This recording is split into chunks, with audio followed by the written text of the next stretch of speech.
Festival Ekonomi Syariah Minangkabau 2022 yang kita laksanakan hari ini tanggal 28 hingga tanggal 30 Juli 2022. Betul sekali. Jadi mulai pukul 10 sampai pukul 10 malam. 9 ya? 9 sampai 10. 12 jam kemudian. Sampai transmat habis lah. Sampai transmatnya habis, bukan tutup ya? Selesai lah. Selesai, tutup. Selesai, tutup. Tutup. Jadi orang tutup, kita juga tutup. Kita juga tutup. Jadi jangan kemana-mana, tetap mari belanja produk-produk UMKM. Harganya sangat spesial sekali selama 3 hari. Betul. Ya. Baik. Kompak banget ya. Baik, langsung saja. Kita panggilkan untuk bedah buku bersama Ibu Fauziah Fauzan L. Muhammadi, pimpinan Pondok Pesantren Dinda Putri Padang. Kami persilakan dengan hormat.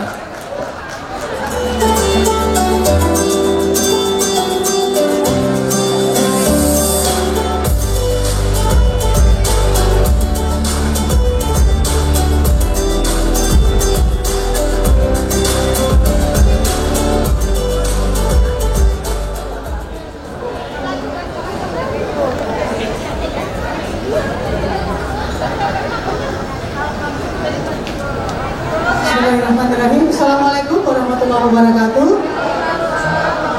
Alhamdulillah, wassalatu wassalamu ala sayyidina Muhammadin wa ala alihi wasallam. Terima kasih kepada Bank Indonesia, ya, Pak Ilham dan juga Bapak Kepala Wilayah Bank Indonesia yang beri kita kesempatan mungkin di sore ini. Insya Allah kita akan bincang-bincang tentang 2 buku, ya, yang awal tidak lebih 2 buku dan paten terbatas. Kita akan diskusi tentang pertama buku Perempuan yang Mendahului Zaman, kisah tentang Bunda Lama Indonesia, yang langsung ditulis oleh Bapak Khairul Jazmi. Kita undang langsung Pak KJ, ya, sebagai Pemret Harian Singgalang. Tepuk tangan Bapak KJ dulu. Untuk tampil hal tepatnya. Silakan Pak KJ. Kemudian yang kedua, kita akan bahas tentang novel dari santri Dinda Putri. Judulnya adalah Cerita Farka. Ya, silakan Farah yang sebagai penulis, silakan tampil ke depan. Silakan duduk. Ya, baik, kita akan langsung mulai saja ya. Ini Pak Khairul Jazmi, sebuah buku dengan tulisan yang sangat inspiratif ya.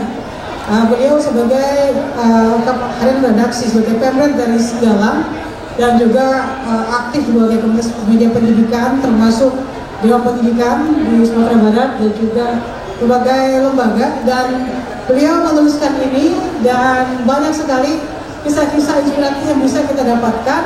Dan kita akan langsung minta langsung dari Pak KJ nih, kira-kira tentang buku ini. Beliau sebagai penulis, apa critical point yang paling penting buat kita sebelum kita membaca buku ini, atau yang perlu kita cari tahu di buku ini? Silakan. Terima kasih.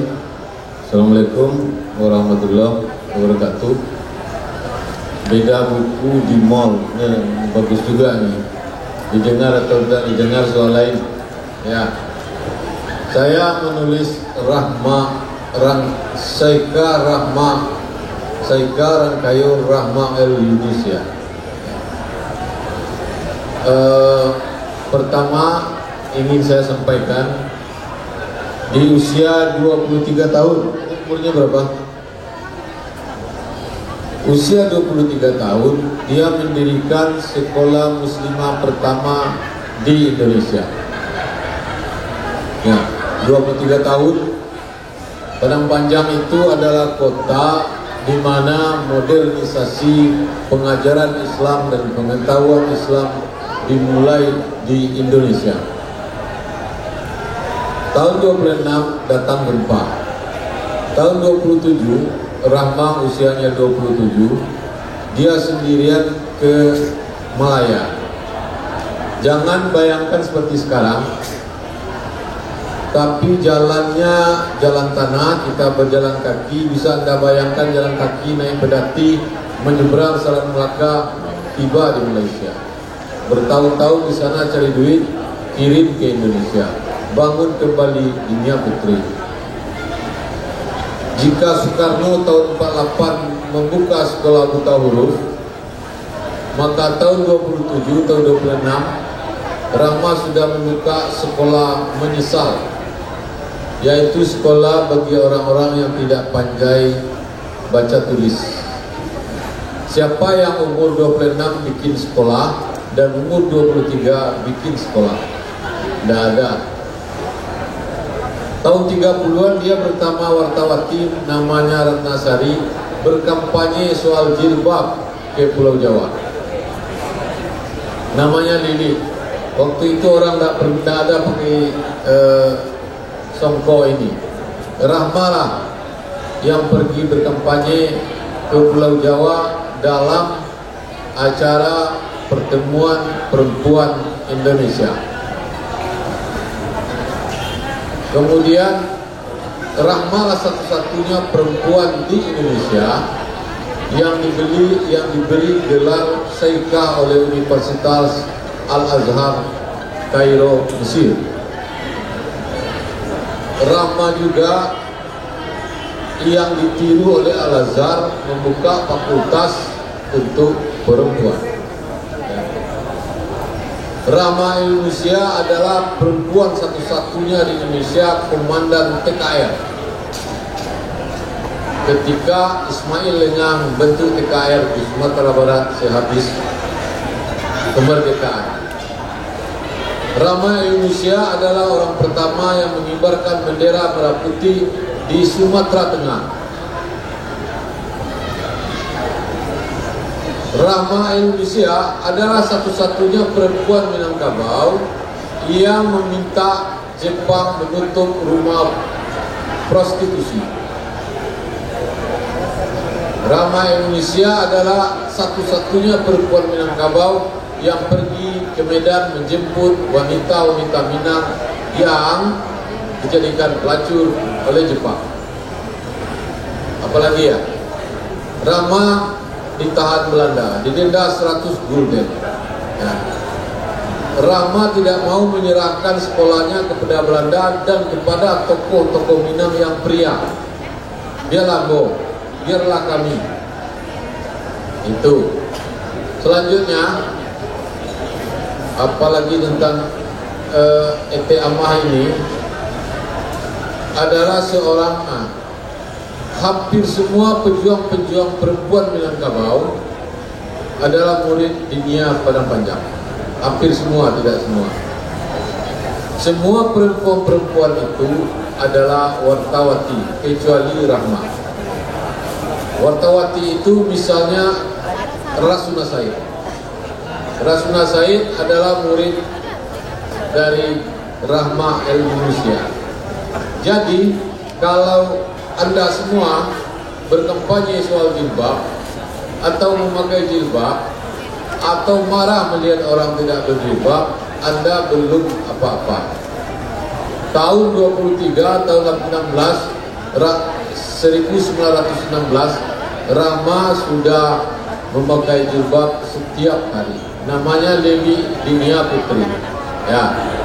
Nah, novel ini adalah satu-satunya novel tentang Rahma Indonesia. Ya, sudah dicetak 2 kali. Kita ulang. Dan saya kira ada yang berdiri. Kalau enggak semuanya ini dibawa. Mudah-mudahan atau Bank Indonesia yang borong. Ya, dibagikan nanti di kantor. Jumlahnya 1, 2, 3, 4, 5, 10. Tak sampai selusin. Gampang Ilham. Ya. Jadi Dinia Putri adalah sebuah sekolah bersejarah di Minangkabau. Kalau bicara soal ulama Minangkabau, ceritanya panjang. Tapi Ete Ama ini adalah satu dari sekian banyak ulama yang berpengaruh besar terhadap perkembangan pendidikan dan intelektualitas Minangkabau. Tokoh-tokoh kemerdekaan, tokoh-tokoh bangsa itu lahir di Minangkabau karena 2 hal.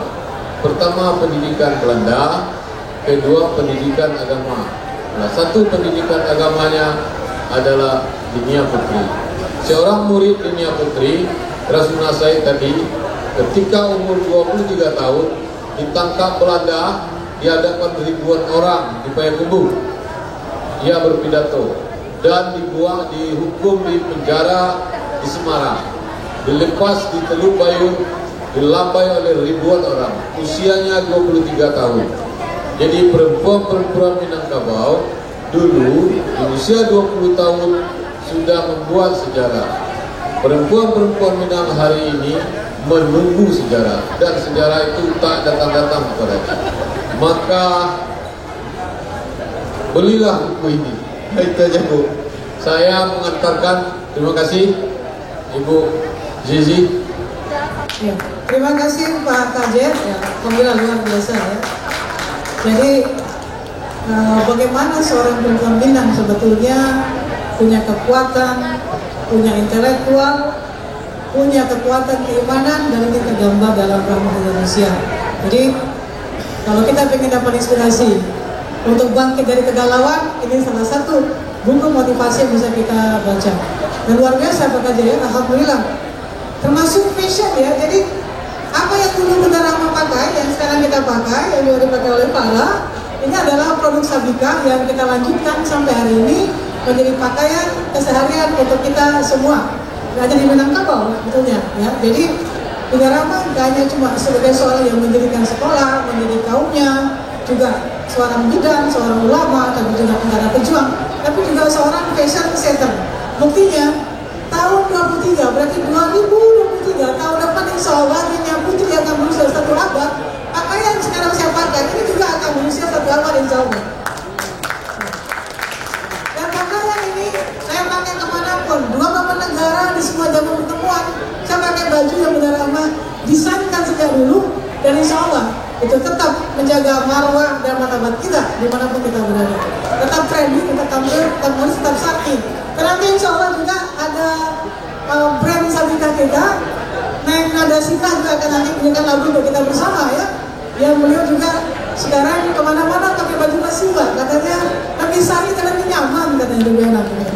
Baik, terima kasih Pak Gadre, ini buku luar biasa kembangsi kita untuk generasi, dan insya Allah kita sedang memikirkan untuk membuat film singkat tentang Bunda Rahma, nanti mohon bantu juga dari Pak Arujat Minati.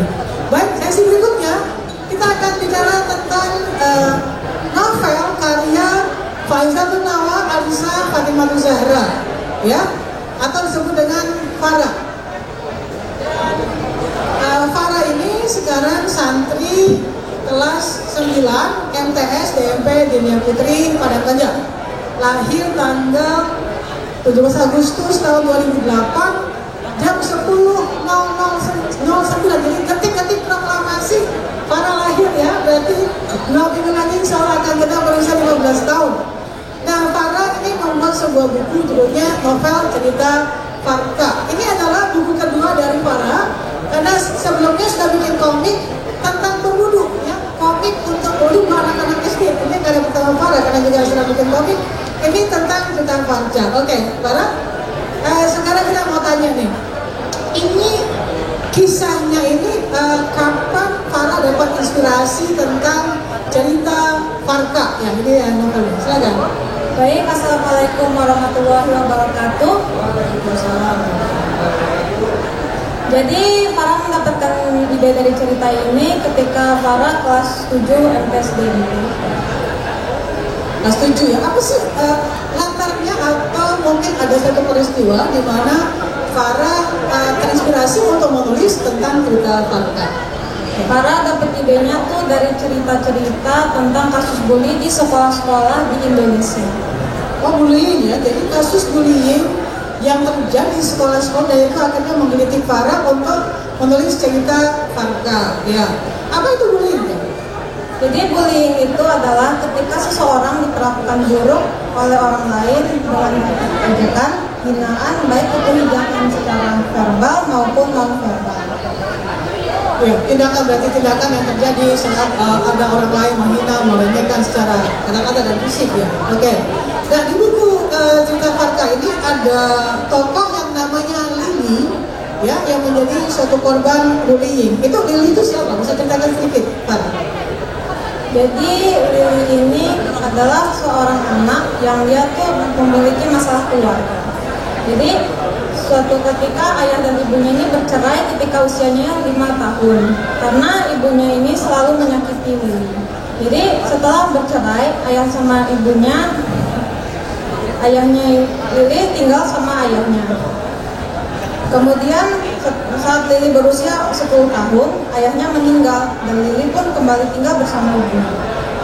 Dan juga dia kembali diperlakukan buruk oleh ibunya seperti dipukul, diteriaki secara kasar dan dicubit atau lain sebagainya. Oke, berarti diperlakukan seorang ibu. Ibunya kenapa? Kalau di sini tulis katanya sakit jiwa ya, kenapa itu? Ibunya ya bisa dibilang seperti itu.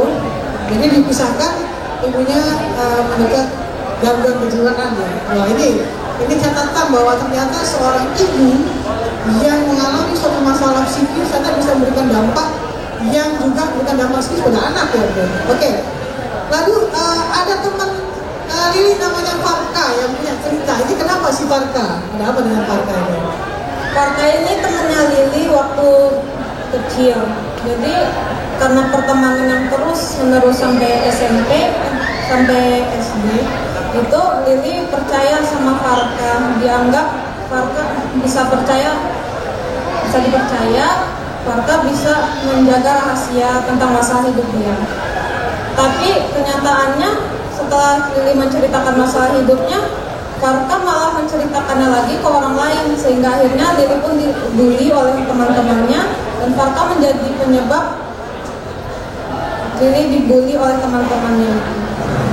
Oke, di buku juga Kak Farah cerita ya bahwa Lili ini pada akhirnya meninggal dunia. Itu kenapa kira-kira? Jadi sejak kecil Lili punya penyakit paru-paru. Karena penyakitnya itu sebelum meninggal ayahnya pernah berpesan kalau Lili tidak ingin sakit paru-parunya kambuh lagi, Lili itu harus bahagia. Tapi kenyataannya Lili sering menghadapi perlakuan buruk dari teman-temannya yang membuat dia stres dan akhirnya tidak bahagia. Jadi penyakitnya kambuh lagi. Oke, sampai akhirnya meninggal. Oke, ini terakhir pertanyaan ya. Kira-kira dari novel cerita Farka, pesan apa sih yang ingin Farah sampaikan kepada teman-teman atau pembaca ya? Apa kira-kira pesannya? Jadi pesanannya ada 3. Yang pertama, di setiap sekolah yang kita tempati itu banyak macam-macam teman yang ada di sekolah. Dan di antara itu mungkin saja ada juga teman-teman yang sudah menderita karena masalah keluarga. Jadi di sini Farah ingin mengajak teman-teman untuk bisa mengerti orang lain, memahami orang lain, dan juga menghargai orang lain dengan cara tidak mengucapkan kata-kata kasar dan menyakiti orang lain. Kemudian ada lagi pesannya? Kemudian yang kedua, di masa remaja ini kita sudah punya banyak masalah.